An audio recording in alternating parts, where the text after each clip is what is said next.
Born in the Bronx on December 29, 1929, Carmine Vingo seemed destined to fight, both in life and in the ring. He attended Our Lady of Pity School and later Clark Junior High, dabbling in football and basketball. But it wasn't long before Vingo found his true calling. Boxing ran in the blood. His father had competed as a welterweight under the name Mike Griffo. His uncle Ralph Griffo was also a boxer, and even his older brother Jimmy stepped into the ring.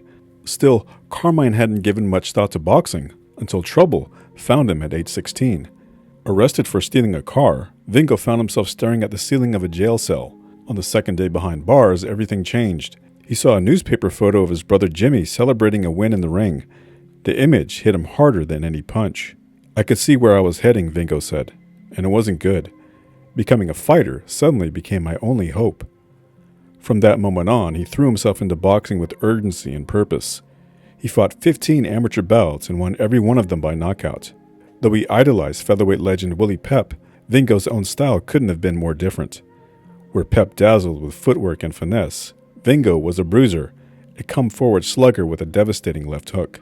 Before turning pro, Vingo made ends meet however he could. He drove trucks, worked in a junkyard, and even entertained dreams of becoming a chicken farmer. But the pull of the ring proved stronger than any rural fantasy. Vingo went professional. Known for his aggressive, risk-taking style, he quickly earned the nickname Bingo Vingo, a nod to his habit of rolling the dice in the ring. His early career wasn't without bumps. In just his fifth pro fight, he suffered his first loss, taking a brutal beating from Joe Lindsay, who bloodied the Bronx native with relentless pressure. Controversy came not long after. In a bout against Freddie McManus, Vingo was knocked down twice and announced the loser. But after the fight, a scoring error was discovered, and in the dressing room, the decision was overturned in his favor. Not everyone believed boxing was the right path. One of his early managers, Michael Quindazzi, urged him to find another line of work. Vingo wouldn't hear of it. He responded the only way he knew how, by winning. Vingo wrapped up 10 straight victories, including a controversial decision over Joe Mazzilli in August of 1949. The fight drew mixed reactions. Ringside was Rocky Marciano, who remarked that Vingo was a good fighter, though he never trained. Ironically, Vingo had trained hard for the Mazzilli bout, perhaps too hard. Graziano complained afterward that it was the worst performance he'd ever seen from the young heavyweight. Still, the buzz around Vingo began to build. Veteran writer Bill Mardo listed him as one of a small group of heavyweight prospects worth watching, a young man from the Bronx with heavy hands and a heart to match. On December 30th, 1949, Vingo stepped into the bright lights of Madison Square Garden to face a rising force in the heavyweight division, Rocky Marciano. At just 20 years old, Vingo was 5 years younger and widely seen as Marciano's first real test. Until then, the Brockton Bruiser had only faced marginal competition. Still, the oddsmakers installed him as a 3-1 favorite. The bell rang and Rocky came out like a freight train. No dancing, no thinking, just fists. Hard, fast, hungry fists. He wasn't there to box. He was there to end something. 2 left hooks and Vingo was on the floor in the first. Bronx blood already painting the canvas. Count of 9, he got up. Round 2, same story. Another knockdown. His nose leaking, red and steady, but Vingo wouldn't quit. Then the third round came, and something shifted. Vingo came alive like a kicked dog deciding he was tired of getting kicked. He let his hands go, left, right, another right, crashing into Rocky like he just remembered who the hell he was. And for a second, just a second, Marciano looked like any other man. Staggering, blinking, almost beat. It was Vingo's moment. His only one. Vingo nailed me with a left hook, Marciano later admitted. And for a couple of seconds I blacked out. That's the only time that ever happened. Yes, that was the heaviest punch I ever took. But then it turned south in the fourth. Something drained out of Vingo. Maybe the fire, maybe the hope, maybe both.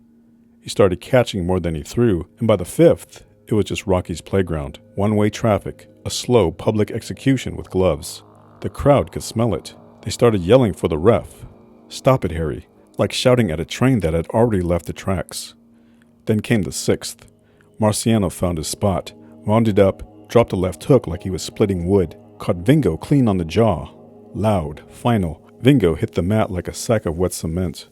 His face a horror show, blood, busted skin, everything torn. He didn't move, not a twitch. The ref didn't count, he didn't have to. Vingo's handlers rushed in, trying to revive him with smelling salts, but there was no response. Ringside physician Dr. Vincent Nardiello immediately took over, administering emergency care before ordering Vingo to be carried from the ring. Backstage, he was placed on a stretcher and rushed to St. Clair's Hospital. Vingo regained consciousness briefly after arriving, but soon lapsed into a coma. Fearing the worst, the Reverend Paul Gallivan, a close friend of Marciano's, administered last rites. As Vingo fought for his life, blame began to swirl like smoke after a fire. Reporter Bill Mardo led the charge, turning a critical eye toward Vingo's manager, Jackie Levine. If they allowed the old rule of a manager throwing in the towel, Levine said, defending his inaction, I would have stopped the fight before the knockout. Mardo wasn't buying it.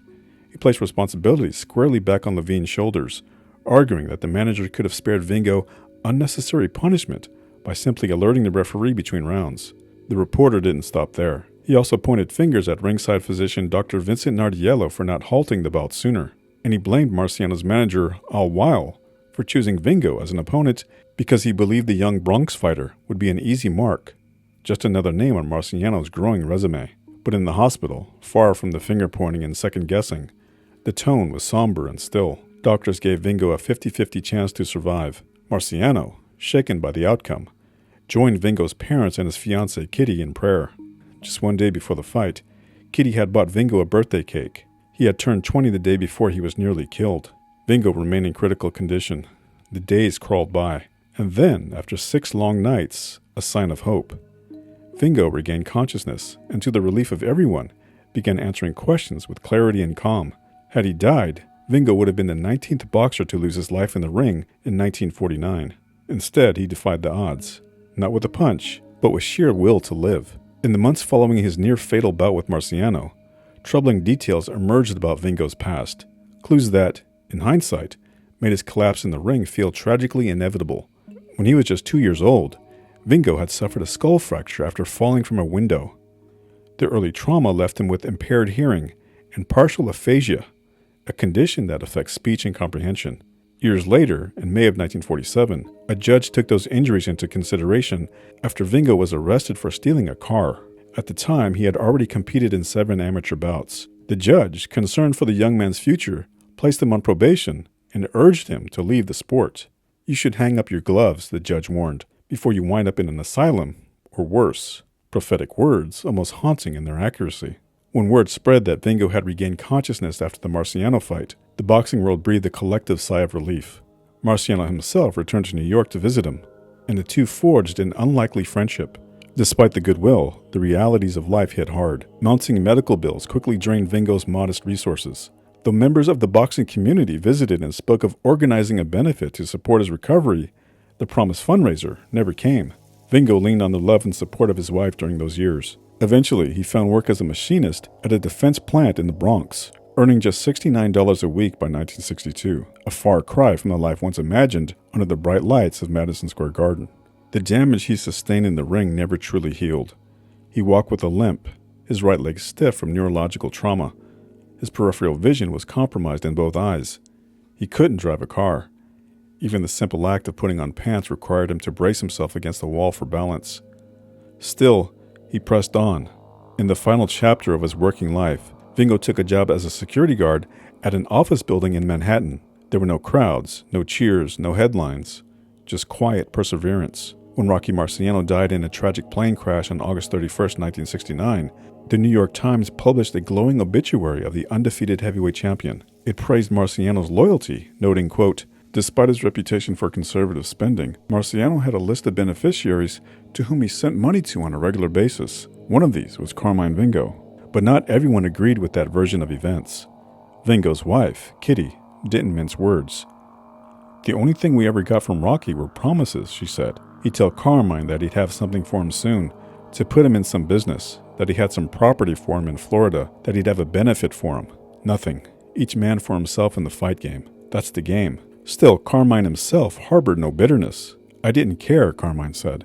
But my wife gets mad about it. I didn't push Rocky or Al Weil as manager. Maybe if I had pushed, but I'm not the type. Rocky, he was one of the nicest guys you'd ever want to talk to. I'd go up to his training camp in the mountains, and I was at his wedding and met his family. Wonderful people, his cousins and uncles.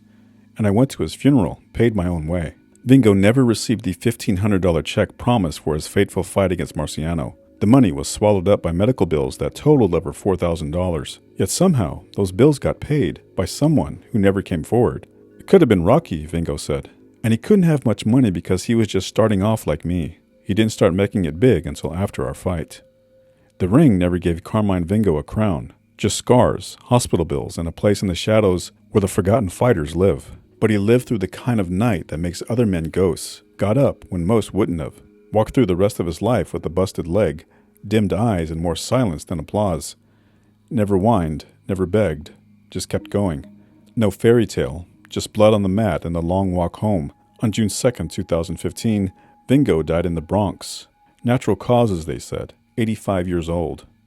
For Rocky Marciano, the aftermath of the Vingo fight was more than just another win. It was a moment of reckoning. Rocky wasn't the same after. Something twisted in him that night. Some switch flipped. He thought about hanging it up, walking away from the blood circus for good. The encouragement to continue, however, came from an unexpected place. Carmine Vingo, busted up, half blind, stitched together with pain, he told Rocky, "Keep going, keep fighting." He didn't haunt Marciano like a ghost. He stuck around, quiet, steady, no grudge, no drama, just a guy who took the worst and still smiled through broken teeth. That night gave Marciano more than just another win on his record. It gave him a little more grit in the gut, a little more steel in the spine. With Vingo's blessing, he found his edge. The fight starts briskly. Rocky in the black trunks weighs 187. Charles in the white trunks is 5.5 pounds heavier. The referee is Al Burl. Marciano won the world heavyweight title on September 23rd, 1954 by knocking out Jersey Joe Walcott in 13 rounds at Philadelphia. Ezzard Charles held the title for 10 months. He lost it to Walcott in July of 1951.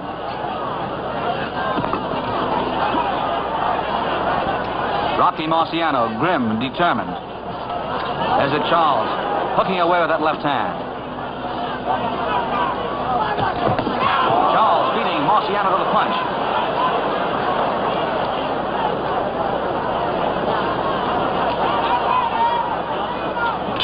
That's the end of round one. This is the second time these two have met. Marciano winning a close 15-round decision exactly 3 months ago.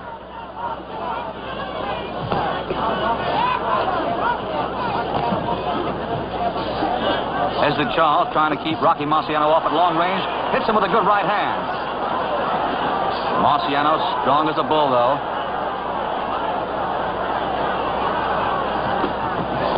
Good right hand by Rocky Marciano. Charles may be hurt. Marciano going after Ezzard Charles. And Charles goes down. He's up at the count of 2. Marciano swarming in. Looking in the end of the fight right here and now. Ezzard Charles fighting back well. That's the end of round 2. Charles out of his corner for the 5th round. He's beginning to show less of the caution and more of the skill that won the 1st round for him.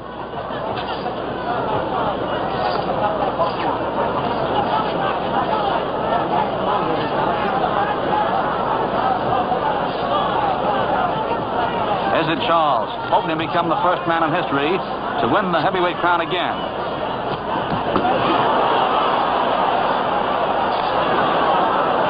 Rocky Marciano seems tireless, constantly wailing away with lefts and rights to the body.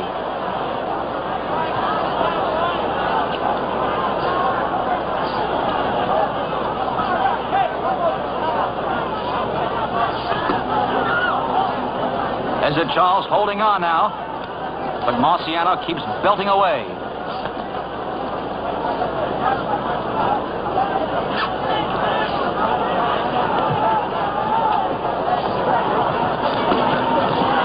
Ezzard Charles fighting back well, but again Marciano holds the upper hand.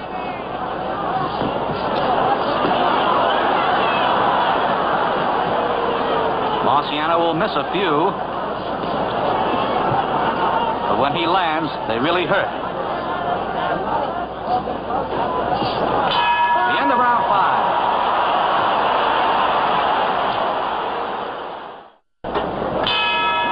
Watch Marciano out of his corner. Grim determination.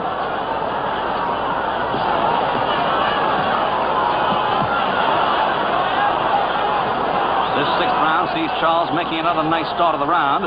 But before the 3 minutes are over, it's Marciano's round again.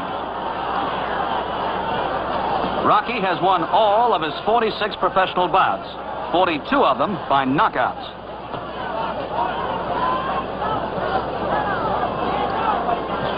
The challenger is backing away, making Rocky's style of attack all the more effective.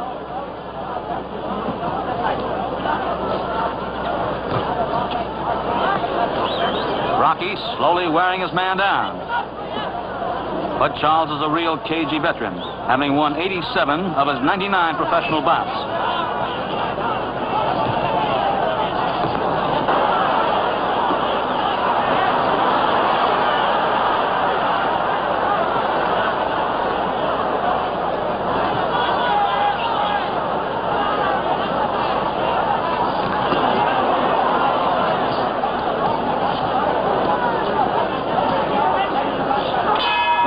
With the dramatic climax in a few seconds.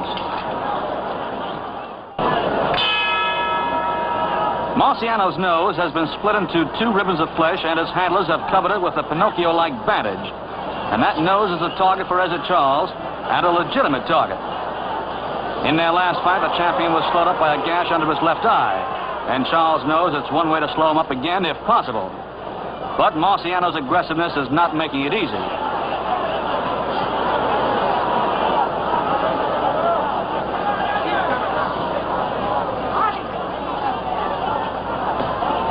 Ezzard Charles beginning to show the signs of wear and tear.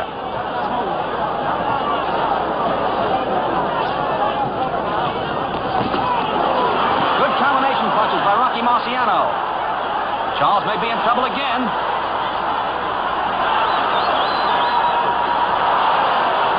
The end of round 7.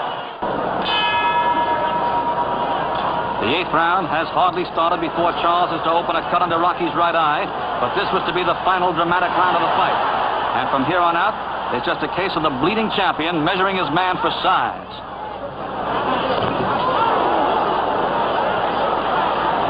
Marciano's eye and nose are badly cut, but his mean, hard punches are definitely weakening the challenger. Down he goes!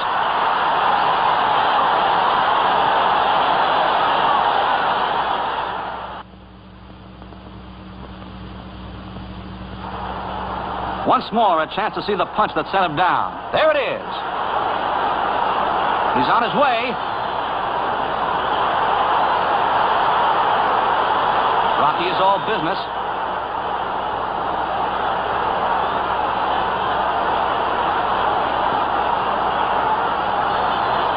Charles getting up, but he's dazed, and the champion now has him at his mercy. The knockout punches are on their way.